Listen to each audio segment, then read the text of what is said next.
पिछली वीडियो में हम लोगों ने नारी के शिक्षा के महत्व को जाना था।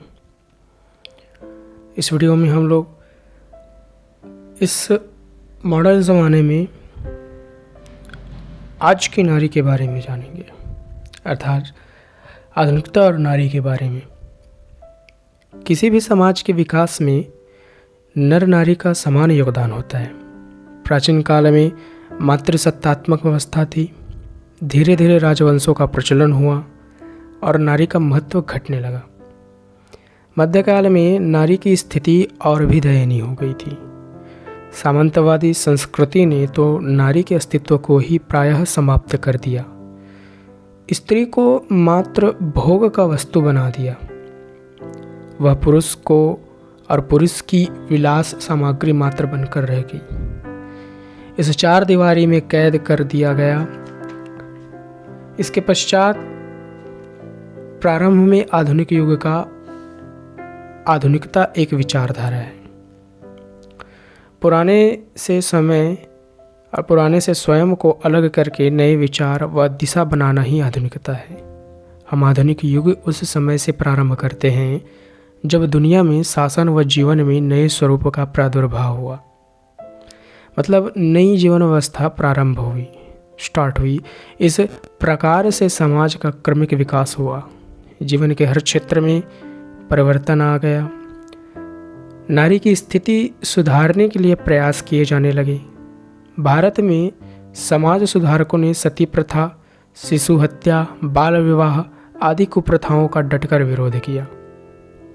स्त्री शिक्षा व विधवा विवाह के प्रोत्साहन के लिए सरकारी व गैर सरकारी प्रयास किए गए। नारी सुधार आंदोलन शुरू हुए।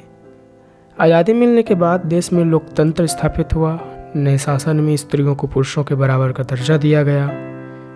सैद्धांतिक व कानूनी तौर पर नारी को वे समस्त अधिकार प्राप्त हो गए जो पुरुष को उपलब्ध हैं। सच्चे अर्थों में इन समस्त अधिकारों का उपभोग करने वाली वर्तमान जीवन की चेतना से पूर्णतः अनुरंजित नारी का नाम ही आधुनिक नारी है। आधुनिक नारी का अर्थ रूप व सौंदर्य से संपन्न नारी से कतई नहीं है। वह कैसे सजती है, कैसे धरती है, कैसे पहनावा है उसका, इनसे कोई मतलब नहीं आधुनिक नारी का। बल्कि भारत में विकास के चाहे कितने ही दांव किए जाए, तथापि आज भी वास्तविक स्थिति यह है कि समाज में आज भी स्त्रियों को बराबरी का अधिकार नहीं दिया गया है। समय के साथ साथ अब समाज में भी परिवर्तन आ रहा है। इस परिवर्तन के लिए आज की नारी को दो स्तरों पर संघर्ष करना पड़ता है। पहला, समाज का परंपरागत दृष्टिकोण, मतलब दुनिया 21वीं सदी में चल रही है किंतु समाज आज भी उसे उसी परंपरागत दृष्टिकोण से देखता है। इस संघर्ष में समाज का विरोध करते करते नारी थक सी गई है, उच्छृंखल हो गई है, आधुनिकता के नाम पर दिग्भ्रमित हो रही है। भारतीय नारी को सतर्क होना होगा। उसे चाहिए कि वह समाज की श्रेष्ठ जीवन उपयोगी परंपराओं को स्वीकार करे तथा पश्चिम के अंधानुकरण से बचे। दूसरा है क्रियात्मक संघर्ष, अर्थात पुरुष नारी पर अपना अधिकार समझता है। सैद्धांतिक तौर पर तो वह नारी स्वतंत्रता का हिमायती है, किंतु व्यवहारिक रूप में इसे अपनाने में हिचकता है। निम्न वर्ग या उच्च जहाँ शिक्षित वर्ग है वहाँ इसी कारण से संघर्ष अधिक होते हैं। इसलिए महिला आरक्षण विधेयक का विरोध लगभग सभी राजनीतिक दल कर रहे हैं। सामान्य बुद्धि स्तर वाले परिवारों में महिला आज भी संघर्ष कर रही है, खासकर गांवों में।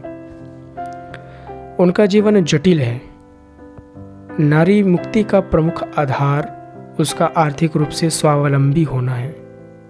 जब तक नारी आर्थिक रूप से समर्थ नहीं होगी, उसे निर्णय करने का अधिकार नहीं मिलेगा।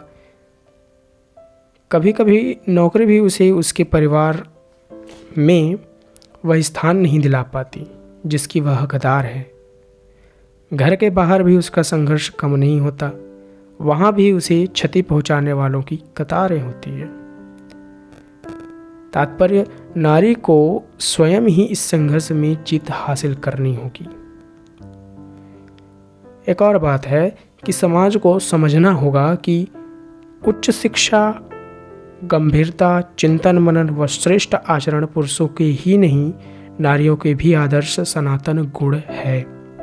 नारी को इन गुणों का आधुनिक संदर्भ में स्वयं में विकास करना होगा, तभी नारी जातियों का उद्धार होगा। आप लोगों को यह समझना होगा कि पितृसत्तात्मक है, अच्छी बात है, लेकिन मातृसत्तात्मक भी बुरा नहीं है। होप आप लोगों को यह वीडियो समझ में आई होगी। वीडियो अच्छा लगे तो वीडियो को लाइक और चैनल को सब्सक्राइब अवश्य करिएगा। मिलते हैं इसी नेक्स्ट वीडियो में, तब तक के लिए अपना ध्यान रखिएगा। जय हिंद।